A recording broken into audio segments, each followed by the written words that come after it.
അഷ്റഫുൽ ഖൽഖ് സ്വല്ലല്ലാഹു അലൈഹി വസല്ലം പഠിപ്പിച്ചു, 3 സ്വഭാവം മോശപ്പെട്ട സ്വഭാവമാണ്. സലാസുൻ ഹുന്ന മുഹ്ലികാത്ത്. 3 സ്വഭാവങ്ങൾ അത് ഓരോരുത്തരെയും നാശത്തിലേക്ക് കൊണ്ടുപോകും. അള്ളാഹു കാത്തുരക്ഷിക്കട്ടെ. 3 വരാൻ പാടില്ല. വരാതിരിക്കാൻ വേണ്ടി സൂക്ഷിക്കാൻ വേണ്ടി പറയാം. പലപ്പോഴും ഒരു പക്ഷേ ഇപ്പൊ നമ്മളിൽ അള്ളിപ്പിടിച്ച് കിടക്കുന്നുണ്ടാവും, അത് മാറ്റാനും കൂടിയാ പറയുക. 3 സ്വഭാവങ്ങൾ. ഒന്ന് ശുഹ്റുൻ മുതാഅ്, വിധേയപ്പെടുന്ന അനുസരിക്കപ്പെടുന്ന പിശുക്ക്. അനുസരിക്കപ്പെടുന്ന പിശുക്ക്. സഹോദരങ്ങളെ, എന്തെല്ലാം വിഷയങ്ങളിലാ പിശുക്ക് നോക്ക് നിങ്ങൾ. ജുമുഅ നിസ്കാരം അല്ലെ, ജുമുഅ നിസ്കരിക്കാൻ ഈ പള്ളിയിൽ തായ്മേലക്കാളുണ്ടാവും. ഒരു 10-200 ആളുകളുണ്ട് എന്ന് നിങ്ങൾ കൂട്ടിക്കോളൂ. പക്ഷേ പലർക്കും സുന്നത്ത് നിസ്കരിക്കാൻ എന്തൊരു പിശുക്കാണ്.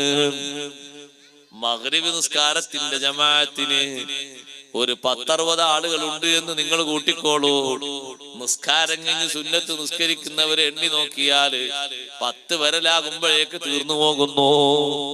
പിശുക്കല്ലേ സഹോദരങ്ങളെ, സുന്നത്തിലുള്ള പിശുക്കിന് അടിമപ്പെട്ടിരിക്കുകയാണ്. വിധേയപ്പെടുന്ന പിശുക്ക് അത് മനുഷ്യനെ നാശത്തിലേക്ക് കൊണ്ടുപോകും. സുബ്ഹാനല്ലാഹ്, ചിലരുണ്ട് ഒരു 50 രൂപ കൊണ്ടുവരും. വെള്ളിയാഴ്ച പള്ളിയിലേക്ക് വരുമ്പോ, ഇവിടുത്തെ നാട്ടുകാരല്ല കേട്ടോ, പുറത്ത് നാട്ടുകാർ, ഒരു 50 രൂപ കൊണ്ടുവരും എന്ന് നിങ്ങൾ കൂട്ടിക്കോളൂ. ഉദാഹരണമായിട്ട് 50 രൂപയും ചില്ലറയാക്കിയ 10 രൂപയാണ്, അല്ലെങ്കിൽ 20ഉം 220ഉം ഒരു 10ആണ്. ഒരു പാവപ്പെട്ട മനുഷ്യൻ അവിടെ വന്നിട്ടുണ്ട്. വീടെടുക്കാനോ, കുട്ടിയെ കല്യാണം കഴിച്ച് വിടാനോ, കടബാധ്യത തീർക്കാനോ, ഓപ്പറേഷൻ ഉണ്ട് അതിന് കാശ് സ്വരൂപിക്കാനോ വന്നതാണ്. ഇങ്ങനത്തെ ഒരു 10-50 കൂടെ കെട്ട് കണക്കാക്കി കൊടുത്താലും ആ മനുഷ്യന് സമാധാനം തീരൂല. അത്രയും സങ്കടത്തിലാണ് ആള് വന്നിരിക്കുന്നത്. പക്ഷേ ജുമുഅക്ക് പോകുന്ന ആളെന്താ ചിന്തിക്കുന്നറിയോ? അൽഹംദുലില്ലാഹ്, എന്നൊരു സന്തോഷം. 2 പിരിവില്ലല്ലോ, ഒരു പിരിവുള്ളൂ. അതുകൊണ്ട് ഒരു പിരിവിന് മാത്രം 10 കൊടുത്ത് തിരിച്ചു വരാം. 50 റുപ്യ കൊണ്ടുപോയ ആള് പിന്നെ 40 റുപ്യ തിരിച്ചു വരികയാണ്. 10 രൂപ മാത്രം കൊടുത്തിട്ട് 50 കൊടുക്കേണ്ടടുത്താ 10 കൊടുത്തു വന്നത്. എന്തൊരു പിശുക്ക! അവിടെ പിശുക്കേണ്ട മേഖലയല്ല, കൊടുക്കേണ്ട മേഖലയാണ്. സഹോദരങ്ങളെ, ഈ പിശുക്കല്ലേ, സ്വന്തം ശരീരത്തിന്റെ പിശുക്കല്ലേ കാത്തു സൂക്ഷിക്കാൻ അല്ലാഹു നിർദ്ദേശിച്ചത്.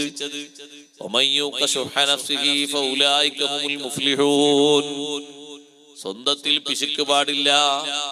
ഭാര്യ മക്കൾക്ക് ചെലവ് കൊടുക്കുന്നിടത്തും ചില ആളുകൾക്ക് കാണാം പിശുക്ക്. അല്ലേ, പിശുക്കാൻ പാടില്ല. പിശുക്കുണ്ട് എന്ന് വേഗം മനസ്സിലായാൽ എങ്ങനെ അറിയാം? പൊരേന്ന് ഭാര്യ അവരെ വിളിക്കാണ്, പിന്നെ ഇന്ന സാധനം ഒക്കെ കഴിഞ്ഞിട്ടുണ്ട്. അപ്പൊ കഴിഞ്ഞിട്ടുണ്ട് എന്ന് കേൾക്കുമ്പോഴേക്കന്നെ കൊണ്ടുപോകുന്ന ആൾക്കാർക്ക് അൽഹംദുലില്ലാഹ് സന്തോഷം ഉണ്ടാകേണ്ടത്.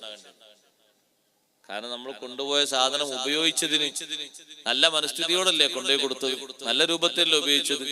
ഇനിയും അങ്ങനെ തന്നെയല്ലേ കൊണ്ടെടുക്കാനുള്ളത്. ഇത്ര പെട്ടെന്ന് തീർന്നോ? എന്നാ നീ ഞാൻ കൊണ്ടുവരുന്നില്ല.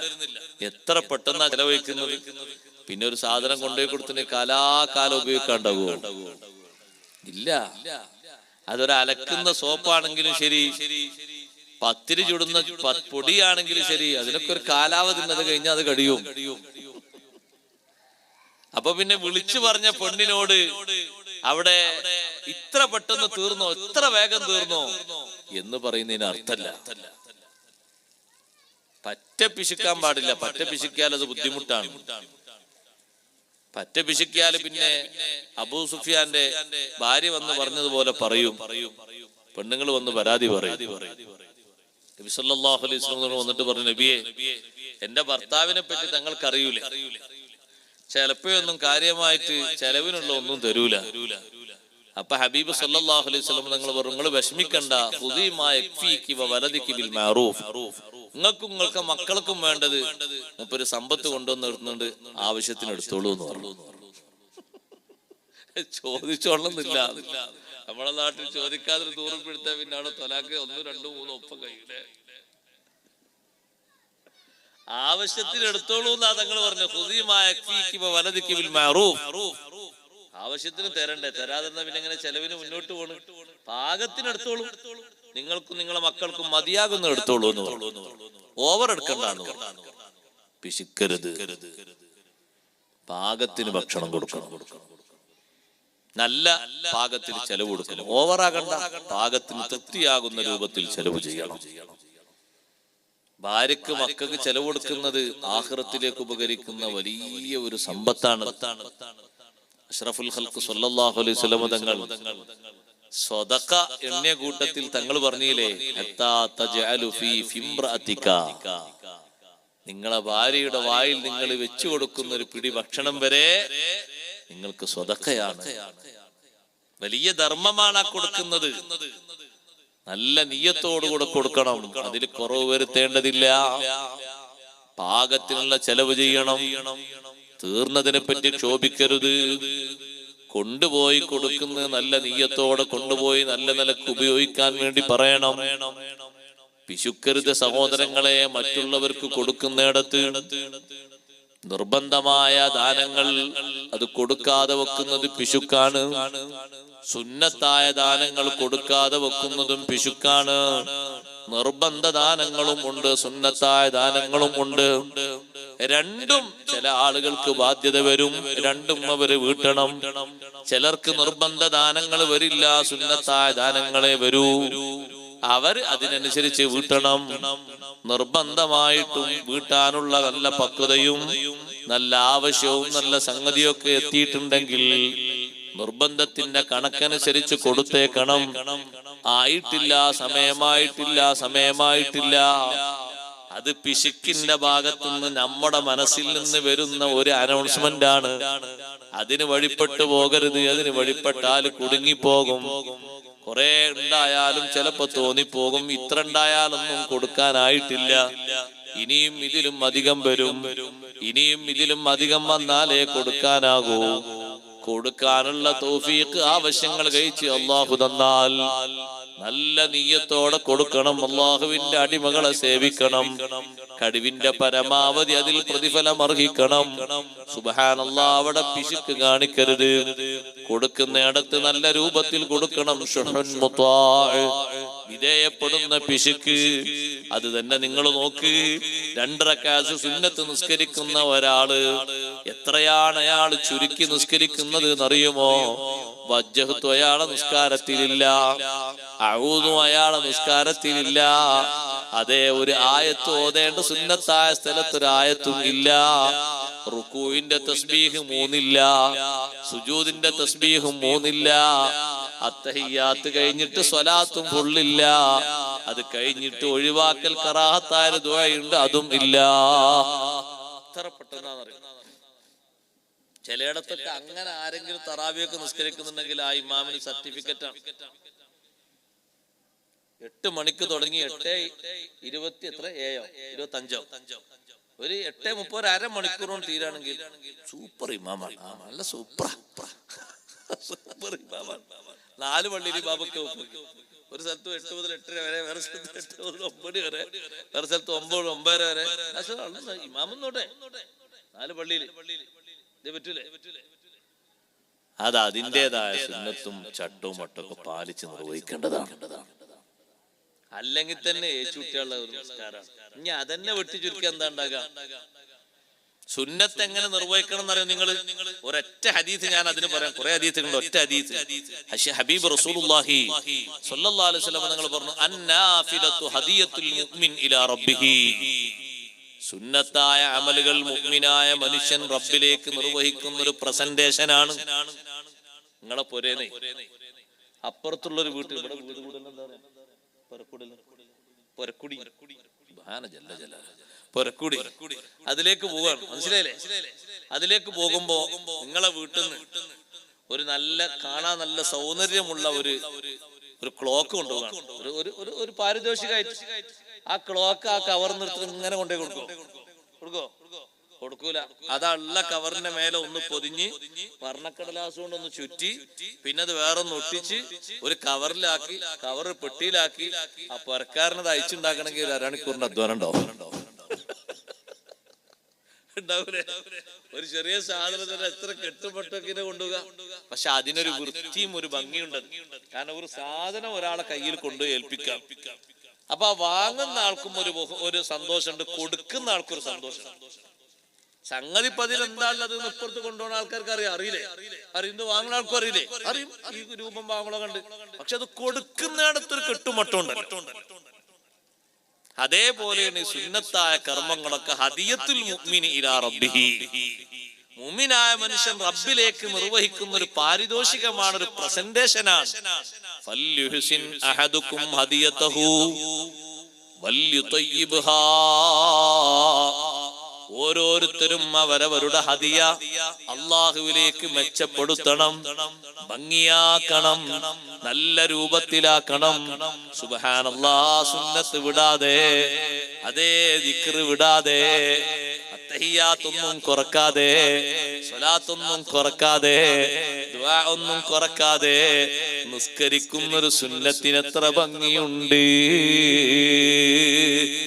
വജ്ജഹത്ത് ഫുള്ളായിട്ട് ഓതുന്നില്ലെങ്കിൽ അതിന് പകരമായി നിൽക്കുന്ന ഏതെങ്കിലും ഒരു ചെറിയ ദിക്റില്ലേ, ആ ദിക്റെങ്കിലും ചൊല്ലണം. ഫത്ഹുൽ മീൻ പഠിപ്പിച്ചില്ലേ, അല്ലാഹുമ്മ ബഅദ് ബൈനി വബൈന ഖതായായ കമാ ബഅദത ബൈനൽ മശ്രിഖി വൽ മഗ്രിബ്. അത് നീളായി തോന്നാണോ, നാ സുബ്ഹാനകല്ലാഹുമ്മ വബിഹംദിക എന്നെങ്കിലും ആ സ്ഥലത്തൊന്ന് ചൊല്ലിയിട്ട് കറാഹത്ത് വരാതെ സുന്നത്ത് കിട്ടുന്ന രൂപത്തില് വജ്ജഹത്ത് ഫുള്ളായിട്ടല്ലെങ്കിലും അതേ സ്ഥാനത്ത് നിൽക്കുന്ന ഒരു ദിക്റെങ്കിലും ചൊല്ലിയിട്ട് സുജൂദിലും റുകൂയിലും ഒരു 3 തസ്ബീഹെങ്കിലും പൂർത്തിയാക്കിയിട്ട് 11 തസ്ബീഹ് ചൊല്ലുന്നവരെ സൗന്ദര്യം എത്ര വലുതാണ്. അത്രയില്ല 7 തസ്ബീഹ് ചൊല്ലുന്നവരെ സൗന്ദര്യം എത്ര വലുതാണ്. അത്രയും ഇല്ലല്ലോ 5 ചൊല്ലുന്നവരെ സൗന്ദര്യം എത്ര വലുതാണ്. ചുരുങ്ങിയതൊരു 3എങ്കിലും ചൊല്ലിയിട്ട് കുറച്ചെങ്കിലും ഒരു രൂപഭാവത്തിനൊന്ന് മിനുക്കിയിട്ട് അത് അല്ലാഹുവിലേക്ക് സമർപ്പിക്കുമ്പോ അതിന് സ്വീകാര്യത വേറെയാണ്. അഷ്റഫുൽ ഖൽഖ് സയ്യിദുനാ റസൂലുള്ളാഹി സ്വല്ലല്ലാഹു അലൈഹി വസല്ലം തങ്ങൾ പഠിപ്പിച്ചതാണ്, നമ്മളെ പ്രസന്റേഷൻ കെട്ടും മട്ടും നന്നാക്കി കൊണ്ടുപോകുന്നത് പോലെ റബ്ബിലേക്ക് സമർപ്പിക്കാനുള്ള സുന്നത്തുകളൊക്കെ അതിന്റെ രൂപഭാവത്തിൽ മട്ടത്തിൽ നന്നാക്കി വിടണം. അല്ലേ? മയ്യത്ത് നിസ്കാരം എന്ന് പറഞ്ഞാൽ എപ്പോഴെങ്കിലും നിർവഹിക്കുന്ന ഒരു സംഗതിയാണ് അല്ലേ? വജ്ജത്തുല്ല, ഔദു സുന്നത്തുണ്ട്. അത് സുന്നത്തില്ലേ? ഔദു സുന്നത്ത്. ഔദ് സുന്നത്തുണ്ട് എന്ന് അവിടുന്ന് പറഞ്ഞാൽ ആരെങ്കിലും ഒക്കെ കണ്ണൊക്കെ തുറച്ചു നോക്കും. അല്ലെങ്കിൽ തന്നെ നേരമില്ലാത്ത മൂപ്പര് ഔദിട്ട് വന്നിട്ട് ആൾക്കാരെ നോട്ടം കണ്ടാല് അന്ന് ഏതെങ്കിലും കുത്തി കുടിച്ചു പോണ്ടി വരും പേടിയായിട്ട്. ഔദ് സുന്നത്തുണ്ട്. രണ്ടാമത്തെ തക്ബീറിന് ശേഷം സ്വലാത്ത് ചൊല്ലുന്നതിന്റെ മുമ്പ് അല്ലാഹുമ്മ സ്വല്ലി അലാ സയ്യിദിനാ മുഹമ്മദിൻ വഅലാ ആലി സയ്യിദിനാ മുഹമ്മദിൻ തുടങ്ങുന്നതിന് മുമ്പ് ഒരു ഹംദ് ചൊല്ലൽ സുന്നത്തുണ്ട്. അൽഹംദുലില്ലാഹി റബ്ബിൽ ആലമീൻ. സ്വല്ലി എന്ന് ചൊല്ലുന്നതിന്റെ കൂടെ വസല്ലിം എന്നുകൂടി ചൊല്ലണം. അല്ലാഹുമ്മ സ്വല്ലി വസല്ലിം അലാ സയ്യിദിനാ മുഹമ്മദ്. അതൊക്കെ കഴിഞ്ഞിട്ട് ഫിൽ ആലമീന ഇന്നക ഹമീദും മജീദ് എന്ന് കഴിഞ്ഞിട്ട് അല്ലാഹുമ്മ ഗ്ഫിർ ലിൽ മുഅ്മിനീന വൽ മുഅ്മിനാത്ത് എന്നുകൂടി പറയൽ സുന്നത്തുണ്ട്. ഇതൊക്കെ പാലിച്ചുള്ള ഒരു നിസ്കാരാകുമ്പോ ആ നിസ്കാരത്തിന് കെട്ടുമുട്ടും വേറെ ഉണ്ടാകും. ഇതുകൊണ്ടാണ് ഈ സുന്നത്തുകളൊക്കെ എടുത്ത് പാലിച്ച് ശീലിച്ച് നിസ്കരിച്ച ആലിമീങ്ങളെ കൊണ്ടും സാദാത്യങ്ങളെ കൊണ്ടൊക്കെ നിസ്കാരത്തിന് മുന്തിക്കുന്നത്. ഇതൊക്കെ പാലിച്ചവർ നിസ്കരിക്കുമ്പോ ബാക്കിയുള്ള ലോക്കൽ നിസ്കാരം പോലെ ആകൂല, അതിന് സ്വീകാര്യത കൂടി കിട്ടും. അതിനാണ് അതൊക്കെ പാലിച്ചല്ലേ അവർ നിസ്കരിക്കുന്നത്, അതിനാണ് അവരെ ഏൽപ്പിക്കുന്നത്. ഇതൊക്കെ പാലിച്ചാകണം നിസ്കരിക്കേണ്ടത്. സുന്നത്തുകളിലുള്ള സുന്നത്തുകളും ഫർദുകളൊക്കെ പാലിക്കണം, കൃത്യമായിട്ട് ഭംഗിയാക്കിയിട്ട് നിർവഹിക്കണം. അല്ലാഹു തആല തൗഫീഖ് നൽകുമാറാകട്ടെ. സഹോദരങ്ങളെ, ഓരോ സുന്നത്തുകളും അങ്ങനെ ഭംഗിയാക്കി നിർവഹിക്കുമ്പോ അത് നമുക്ക് വലിയ സ്വീകാര്യതക്കുള്ള മാർഗമാണ്. അതേ, അതിൽ പിശുക്കരുത് എന്നാ ഞാൻ പറഞ്ഞത്. ഷുഹുൻ മുത്താഅ് ഒരു മനുഷ്യനെ പരാജയത്തിലേക്ക് കൊണ്ടുപോകുന്ന കാര്യമാണ്. 3 എണ്ണിയപ്പോൾ ഷുഹുൻ മുത്താഅ് വഴിപ്പെടുന്ന തരത്തിലുള്ള പിശുക്ക്, ആ പിശുക്ക് വേണ്ട. അതേ, ആവശ്യത്തിന് ഉപയോഗിക്കേണ്ടത് ചെലവഴിക്കേണ്ടത് അതേ രൂപഭാവത്തിൽ ഉപയോഗിക്കണം, ചെലവഴിക്കണം. അവിടെ പിശുക്കരുത്. നല്ല രൂപത്തിലും ഭാവത്തിലും ചെലവഴിക്കണം. വിധേയപ്പെടുന്ന തരത്തിലുള്ള പിശുക്ക് മനുഷ്യനെ നാശത്തിലേക്ക് കൊണ്ടുപോകും. അത് സ്വന്തത്തിലാണെങ്കിലും മക്കളിലാണെങ്കിലും കുടുംബത്തിലാണെങ്കിലും ഇബാദത്തിലാണെങ്കിലും ഒക്കെ അങ്ങനെ തന്നെ. അവിടെയൊന്നും പിശുക്കണ്ട. അഷ്റഫുൽ ഖൽഖ് സയ്യിദുനാ റസൂലുള്ളാഹി സ്വല്ലല്ലാഹു അലൈഹി വസല്ലം തങ്ങളെ പേര് എഴുതുകയാണ്. ഒരാള് പേരെഴുതുന്നിടത്ത് നബി ഇമാം റളിയല്ലാഹു അൻഹു പിശുക്കരുത്, സ്വലാത്ത് പൂർണ്ണമായി എഴുതണം. എഴുതണ്ടേ? എന്നിട്ടിപ്പോ എന്താ പരിപാടി? ഒരു സ്വാ എന്നിട്ടേക്കും അല്ലേ? റളിയല്ലാഹുവിന്റെ അവിടെ റാ എന്നിട്ടേക്കും. പഴയ കാലത്തെ വിലമാവുന്നതിന് സമ്മതിക്കില്ലായിരുന്നു, ഒരിക്കലും സമ്മതിക്കില്ലായിരുന്നു. കയ്യെഴുത്ത് മാസിക ദർസിൽ ഇറക്കുന്നതിൽ വരെ അങ്ങനെ എഴുതാൻ വിടൂലായിരുന്നു. നമ്മളെ ഉസ്താദുമാരിൽ ഒരു ഉസ്താദാണ് മർഹൂം TC ഉസ്താദ്. മുമ്പ് ഓതിയപ്പോ ചെറിയ പിസ്ഥാനിൽ തോന്നുന്നതിന് മുമ്പ് ആക്കോട് TC ഉസ്താദ്, അള്ളാഹു ദർജയേറ്റി കൊടുക്കട്ടെ. അവര് കയ്യെഴുത്ത് മാസിക എഴുതുന്നതിന്റെ മുമ്പ് എഴുത്തുകാരെയും അതിന്റെ ആൾക്കാരെയൊക്കെ വിളിച്ചിട്ട് നസീഹത്ത് ഉണ്ടാകും, ഒരു 10-15 മിനിറ്റ്. ആ നസീഹത്തിൽ കാര്യമായിട്ട് അദബുകളാണ്, കാര്യമായി വല്ലാത്തൊരു നസീഹത്താണ്. എങ്ങനെ എഴുതണം, എഴുതുമ്പോ എന്തെല്ലാം ശ്രദ്ധിക്കണം, ഏതെല്ലാം രൂപത്തിൽ എഴുതുന്നതൊക്കെ കറക്റ്റായിട്ട് റെഡി ആയിട്ട്. ഒന്നും ആ മാസിക നമ്മളിങ്ങനെ മറിച്ചു നോക്കിയിട്ടുണ്ടെങ്കിൽ അദബുകേടായിട്ടൊന്നും ഉണ്ടാകൂല.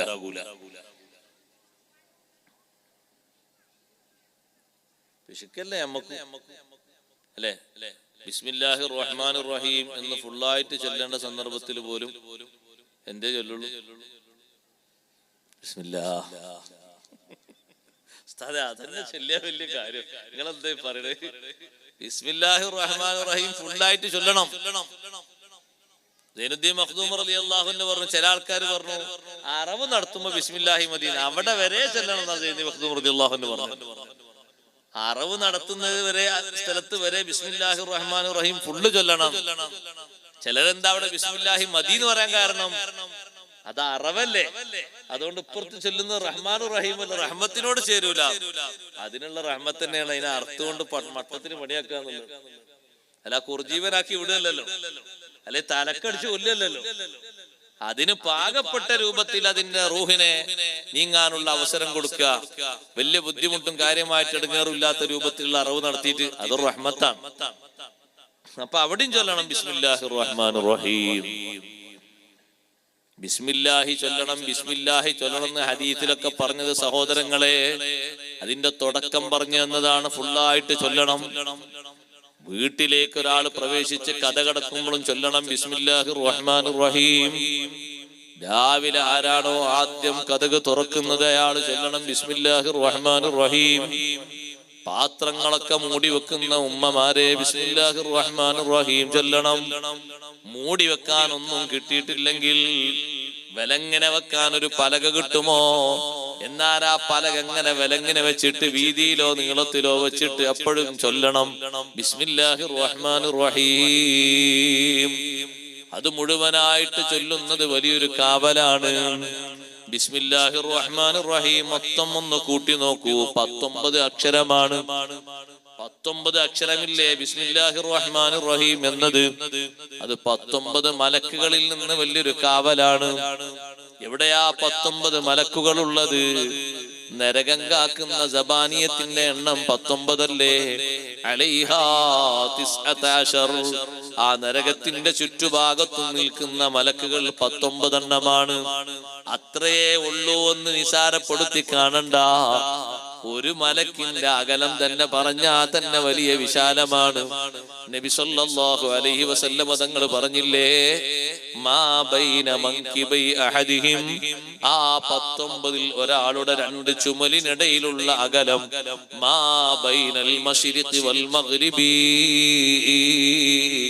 ഒരൊറ്റ മലക്കിന്റെ 2 ചുമലിനിടയിലുള്ള അകലം മശ്രിഖ് മഗ്രിബിന് ഇടയിലുള്ള അത്രയും വലിയ അകലമാണ്. സുബ്ഹാനല്ലാഹ്. എന്തിനാ 19? ഒന്ന് പോരെയോ സഹോദരങ്ങളെ? ആ 19 മലക്കുകളിൽ നിന്ന് കാവൽ ലഭിക്കാനുള്ള വലിയൊരു ദിക്റും കൂടിയാണ് ബിസ്മില്ലാഹിർ റഹ്മാനിർ റഹീം. ചുരുക്കേണ്ടതില്ല, മുഴുവനായി ചൊല്ലിക്കോളൂ, നല്ല പ്രതിഫലം ലഭിക്കും. അങ്ങനെ പലയിടത്തും നമ്മൾ ചുരുക്കുന്നത് ചുരുക്കണം, ചുരുക്കിയിട്ട് സഹോദരങ്ങളെ മുഴുവനായി ചൊല്ലണം. ദിക്റ് ചൊല്ലുന്നിടത്തും കാണാൻ അങ്ങനെ ആൾക്കാർ ചുരുക്കുന്നത്. ദിക്റ് ചൊല്ലുന്നിടത്ത് ചുരുക്കുന്നത് നിങ്ങൾ ശ്രദ്ധിക്കില്ല, ദിക്റ് ചൊല്ലുന്നിടത്ത് ചുരുക്കുന്ന കണ്ടോ? അല്ലേ, കാണിച്ചു തരാം. ഇമാമ് സുബ്ഹാനല്ലാഹ് എന്ന് പറഞ്ഞ മാല പിടിച്ചിങ്ങനെ മറിക്കുമ്പോ സുബ്ഹാനല്ലാഹ് എന്ന് നമുക്കൊരു തംബീഹാക്കിയതാ. അപ്പൊ കുറെ ആളുകൾ എന്ത് ചെയ്യുന്ന ആ ദിക്റ് വിരലുമേൽ ചുരുക്കും, നാവോണ്ട് ചൊല്ലാതെ.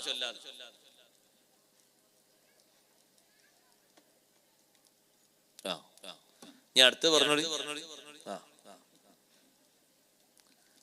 അപ്പൊ നാവുമ്പൽ ചൊല്ലാതെ ചുരുക്കി. ചില ആൾക്കാർ ഹൈ സ്പീഡിലാക്കിയിട്ട് സൂന്നുണ്ടാവും. സുബ്ഹാനല്ലാഹ് ഉണ്ടാവുമെന്ന് അറിയില്ല. സുബ്ഹാനല്ലാഹ് എന്നൊക്കെ പറയുമ്പോ എത്ര അക്ഷരമുണ്ട്? സുബ്ഹാന അതിലല്ലേ 10 അക്ഷരം, അല്ലാഹ് അതുമില്ലേ 10 അക്ഷരം. മൊത്തം കൂട്ടുമ്പോ എത്ര അക്ഷരായി? സുബ്ഹാന 5 അക്ഷരം, അല്ലാഹ് 5 അക്ഷരമില്ല, 10 അക്ഷരായില്ലേ? ഈ 10 അക്ഷരം എന്നായിട്ട് മുറിയുന്നുണ്ടോ? എവിടെ സുബ്ഹാനല്ലാഹ്? ഈ സുവാണ് ഇങ്ങനെ കേക്കണ്. ഒരു സുബ്ഹാനല്ലാഹ് സുബ്ഹാനല്ലാഹ് സുബ്ഹാനല്ലാഹ് സുബ്ഹാനല്ലാഹ് ഒരു 33 വട്ടം ഇങ്ങനെ സാവകാശം ഇങ്ങനെ ചൊല്ലാൻ എത്രത്തോളം ടൈം എടുക്കും? നമ്മളെന്തിനാണ് വെറുതെ കിട്ടും എന്ന് വിചാരിച്ചിട്ട് ഇങ്ങനെ ചൊല്ലുന്നത്? ആരായിട്ടൊന്നും കിട്ടൂല, വെറുതെയാണ്, വെറുമ്പണിക്ക് നിൽക്കുക. വിരലിങ്ങനെ അളക്കുന്ന ആൾക്കാരോട് പറയട്ടെ, എന്തെങ്കിലും ആ രൂപത്തിൽ ഒരു എക്സസൈസ് ആരെങ്കിലും ഒക്കെ പഠിപ്പിച്ചിട്ടുണ്ടെങ്കിൽ കാര്യം കിട്ടും. വിരലിങ്ങനെ ചലിപ്പിക്കുന്ന ആൾക്കാർക്ക് ഇങ്ങനെ എക്സസൈസ് ഉണ്ടെങ്കിലേ ഇവിടെ ഏതെങ്കിലുമൊക്കെ അവിടെ ഇവിടെയൊക്കെ ചിലപ്പോ രക്തം മറ്റോ കട്ടു പിടിച്ചു പോയിണെങ്കിൽ ഒക്കെ ഒന്ന് അനക്കാൻ സുഖമാണ്. ഇങ്ങനെ വിരലുകൊണ്ട് മാത്രം തസ്ബീഹുള്ള ആൾക്കാർക്ക് അതുകൊണ്ടൊന്നും കാര്യമില്ല, അത് നേർക്ക് നേരെ തന്നെ. അപ്പൊ അവരെ വക ഒരു മസല പുറത്തേക്ക് പറയുന്നു, ഉസ്താദെ ദിക്ർ ഇങ്ങനെ ചൊല്ലി ചൊല്ലി ആള് വെല്ല അനക്കിയാലും ദിക്റായി കൂട്ടുന്നു. അത് നമ്മളെ പറ്റിയല്ല പറഞ്ഞു, അങ്ങനെ വിചാരിക്കരുത്. നമ്മളെ പറ്റിയല്ല, അത് ദാക്കിരീങ്ങളെ പറ്റിയാണ്. ദിക്റിലായി മുഴുകിയ മഹാന്മാരുണ്ട്. ഒരു ദിവസം 1000, 2000, 3000 ഒക്കെ ദിക്ർ ചൊല്ലുന്ന ആൾക്കാര്. അച്ചൊല്ലുന്നതിന്റെ ഇടയിൽ എപ്പോഴെങ്കിലും മാലയൊന്ന് ചൊല്ലാതെ മറിച്ചാലും ആ മറിക്കുന്നത് ദിക്റായിട്ട് ഗണിക്കപ്പെടും. അതങ്ങനെ തന്നെ കൂട്ടി അവർക്ക് കൂലി നൽകപ്പെടും. അല്ല നമ്മളെ പോലത്തെ ഈ ദിക്റുകാരെ പറ്റിയല്ലത് പറഞ്ഞത്. സഹോദരങ്ങളെ, ദിക്ർ അതിന്റെ യഥാർത്ഥ അക്ഷരങ്ങളൊക്കെ മൊഴിഞ്ഞുകൊണ്ട് തന്നെ ഉച്ചരിക്കണം, പിശുക്ക് കാണിക്കരുത്. ഒരു ലാ ഇലാഹ ഇല്ലല്ലാഹ് മാത്രമുണ്ടാകും ഒരു ചൊല്ലുന്ന ദിക്ർ. ബാക്കിയൊക്കെ എന്തൊക്കെയോ ഒരു അപശബ്ദങ്ങളാണ്. അപശബ്ദങ്ങൾ പുറപ്പെടുവിച്ചിട്ട് കാര്യമില്ല, വ്യക്തമായിട്ട് തന്നെ ചൊല്ലണം. പിശുക്കരുത്. ഇബാദത്തിൽ ഒരു നിലക്കും പിശുക്ക് പാടില്ല. അതേ, കൊടുക്കേണ്ടിടത്തും പിശുക്ക് പാടില്ല. ശുഹുൻ മുത്താ. രണ്ടാമത്തെ കാര്യം അവൻ മുത്തബഅ, പിന്തുടരപ്പെടുന്ന തടീച്ച. തടീച്ചക്ക് പിന്തുടർന്നുകൊണ്ട് ജീവിച്ചാൽ മനുഷ്യൻ പരാജയപ്പെടും. അല്ലാഹു കാത്തുരക്ഷിക്കട്ടെ. നമ്മുടെ തടീച്ചക്ക് വല്ലതും തോന്നുന്നുണ്ടെങ്കിൽ ശറഇന്റെ മീസാൻ വെച്ച് നീ അതിനെ തൂക്കണം. ശരീഅത്ത് നിന്നോട് കൽപ്പിച്ചത് എന്താണ്?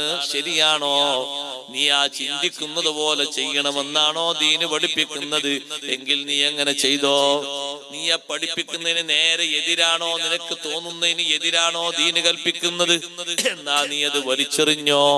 ഒരിക്കലും നീ അത് സ്വീകരിച്ചുകൂടാ. മനസ്സിന് തോന്നും പോലെ ജീവിച്ചാൽ ആള് വടിവീഴ്ച പോകും. മനസ്സിന് തോന്നും പോലെ ജീവിക്കാൻ പാടില്ല. മനസ്സിന് തോന്നുന്ന തോന്നലൊക്കെ ശരിയാകണമെന്നില്ലല്ലോ.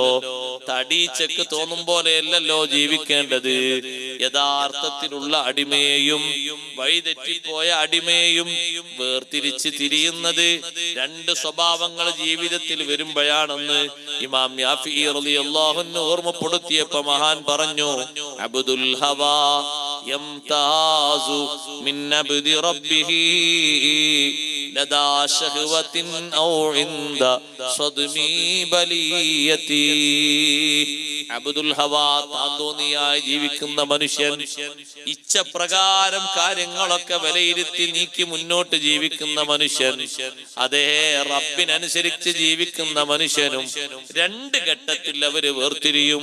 ഒന്ന് ലദാ ശഹ്വത്തിൻ, താല്പര്യങ്ങൾ വരുമ്പോ, ആഗ്രഹങ്ങൾ വരുമ്പോ അത് ശരിയാണോ ശരിയല്ലേ എന്നൊരു ആശങ്ക പ്രകാരം ഞാനത് ചെയ്യണ്ട, ദീനോടൊരു പക്ഷെ അത് കൽപ്പിക്കൂല എന്ന് കരുതി മാറി നിൽക്കുന്ന മനുഷ്യൻ അവൻ അള്ളാഹുവിന്റെ അടിമയായിരിക്കും. അവന്റെ ഇച്ഛക്കനുസരിച്ച് ഇപ്പൊ ശരിയായി തോന്നുന്നത് അതാണ്, അതങ്ങ് ചെയ്യട്ടെ എന്ന് കരുതി മുന്നോട്ട് നീങ്ങുന്നവനോ അവൻ അബ്ദുൽ ഹവാ, ഇച്ഛയുടെ അടിമയാണ്. ആഗ്രഹം വരുമ്പോഴാണ് രണ്ടും വേർതിരിയുക. ആഗ്രഹത്തിനനുസരിച്ച് അവന്റെ പ്രവർത്തനം എങ്ങനെയെന്ന് നോക്കും. ആ പ്രവർത്തനം പോലെ മുന്നോട്ട് പോകുന്നുണ്ടോ ഇല്ലേ. ആഗ്രഹം പലതും വരും. ആഗ്രഹത്തിനനുസരിച്ച് നിന്ന് കൊടുക്കാൻ പറ്റൂല. ആഗ്രഹം ദീനനുസരിച്ച് ശരിയാണോ അല്ലേ അത് വിലയിരുത്തിയിട്ട് വേണം ശരിയാക്കാൻ. അത് വിലയിരുത്താതെ തോന്നും പോലെ അങ്ങോട്ട് ചെയ്യുമ്പോൾ ആള് തെറ്റിപ്പോകും. ഏത് വിഷയത്തിൽ? ആഗ്രഹത്തിന്റെ സമയത്തല്ലേ പല ആളുകളും ചിന്തിക്കാറുള്ളത്, ഈ ആഗ്രഹം ശരിയാണോ അല്ലേ, ദീനനുസരിച്ച് ശരിയാണോ അല്ലേ. അതുകൊണ്ടല്ലേ സഹോദരന്മാരെ, നമുക്കൊക്കെ അറിയാമല്ലോ ബഹുമാനപ്പെട്ട ഗൗസുൽ ആലം ഷെയ്ഖ് അബ്ദുൽ ഖാദിർ ജീലാനി ഖദ്ദസല്ലാഹു സിർറഹുൽ അസീസ്, ഭക്ഷണം ആഗ്രഹിച്ചു കൊണ്ടിരിക്കുന്ന നല്ല നേരം, വിശന്നിട്ട് എരിഞ്ഞു പൊരിഞ്ഞ വയറുമായിട്ടാണ് ഇരിക്കുന്നത്. ഭക്ഷണം കിട്ടിയാൽ എങ്ങനെയായാലും ഭക്ഷിക്കായിരുന്നു എന്നാ മനസ്സിലാഗ്രഹം. ആ ആഗ്രഹമുള്ള സമയത്താണ് ഒരു അശരീരിയിൽ നിന്ന് ഭക്ഷണം താഴോട്ടിറങ്ങി വരുന്നത്. താഴോട്ടിറങ്ങി വരുന്ന ആ ഭക്ഷണ തളികയിലേക്ക് മഹാനവറുകൾ ഒന്നിങ്ങനെ നോക്കിയപ്പോ ആ തളികയിൽ കാണാനുള്ളത് സ്വർണപാത്രവും വെള്ളിക്കോപ്പയുമാണ്. നിറഞ്ഞ രീതിയിൽ കാണാനുള്ളത് ഭക്ഷ്യവസ്തുക്കളും പാനീയങ്ങളും ഒക്കെ നിറഞ്ഞ രീതിയിലാണ്. അതേ ഭക്ഷണം കഴിക്കാൻ ആഗ്രഹമുണ്ടെങ്കിലും മഹാനവർകൾ ആ സമയത്ത് ചിന്തിക്കുന്നത് സ്വർണപാത്രത്തിലും വെള്ളിക്കോപ്പയിലും ഹലാലാക്കി തന്നു എന്നല്ലേ നേരത്തെ അശരീരിയിൽ നിന്ന് പറഞ്ഞത്. ഇത് ഹലാലും ഹറാമുമായി രൂപഭാവം തിരിക്കണമെങ്കിൽ എനിക്കല്ലല്ലോ തിരിക്കേണ്ടത്, എന്റെ നേതാവ്, ഞാൻ അംഗീകരിക്കുന്ന, ഞാൻ പിൻപറ്റുന്ന സയ്യിദുനാ റസൂലുള്ളാഹി സ്വല്ലല്ലാഹു അലൈഹി വസല്ലം നിങ്ങൾക്ക് മാറ്റം വരണ്ടേ. ഇതെനിക്ക് പരീക്ഷണത്തിന് വന്നതാണെന്ന് മനസ്സിലാക്കി മഹാനവർകൾ ഒറ്റ തട്ട് കൊടുത്തുകൊണ്ട് പറഞ്ഞില്ലേ, ശപിക്കപ്പെട്ടവനെ മിണ്ടാതെ പോടാ. ശൈത്താന്റെ ആഗ്രഹം പോലെ നടന്നോ സഹോദരങ്ങളെ? നടന്നില്ല. ഭക്ഷണം കഴിക്കണമെന്ന നല്ല ആഗ്രഹത്തോടെ ഇരിക്കുമ്പോഴും മുന്നിലേക്ക് വന്ന ഭക്ഷണത്തെ പറ്റി, പാത്രത്തെ പറ്റി മഹാനവറുകൾ ചിന്തിച്ച് വിലയിരുത്തുകയായിരുന്നു. അതേ സമയത്ത് അവിടെ ഇരിക്കുന്നത് വേറെ ഏതെങ്കിലും അബ്ദുൽ ഹവയാണെങ്കിലോ, അള്ളാഹുവിന്റെ തൃപ്തിക്കനുസരിച്ച് ജീവിക്കുന്ന മനുഷ്യനല്ലെങ്കിലോ അവനൊരു പക്ഷേ ചിന്തിച്ചേക്കും, എന്റെ സ്ഥാനമാനങ്ങൾ കണക്കാക്കിയിട്ട് അള്ളാഹു ഇറക്കി തന്നതായിരിക്കും, ഞാൻ ഇത്രയും വലിയ ആലാ ദറജയിലെത്തിയിട്ടുണ്ട്, ഇനിയും ഉയർന്ന സ്ഥാനത്തേക്കാണ് ഞാൻ പോകാനുള്ളത്, അതുകൊണ്ടാണ് ഇപ്പൊ സ്വർണപാത്രം വെള്ളിക്കോപ്പയൊക്കെ ഇറക്കി തന്നിരിക്കുന്നത്, മറ്റാർക്കും കിട്ടാത്ത വലിയ കറാമത്താണെന്നെങ്ങാനും മനസ്സിലാക്കിയിട്ട് അതിൽ നിന്ന് ചിലപ്പോൾ ഭക്ഷണം കഴിച്ചു പോകും. അതേ സമയത്ത് അള്ളാഹുവിനെ അനുസരിക്കുന്ന അടിമയായ ഷെയ്ഖ് ജീലാനി റളിയല്ലാഹു അൻഹു ശറഇ വെച്ചുകൊണ്ടാണ് അവിടെ വിലയിരുത്തൽ നടത്തിയത്. ഹബീബ് സല്ലല്ലാഹു അലൈഹി വസല്ലം തങ്ങൾക്ക് ഹലാലാകാത്തത് എനിക്കെങ്ങനെ ഹലാലാകാനാ? ഒരൊറ്റ ചിന്തയോടെ തട്ടിത്തെറിപ്പിച്ചില്ലേ, അതിന് കീഴ്പ്പെട്ടു പോയില്ലല്ലോ.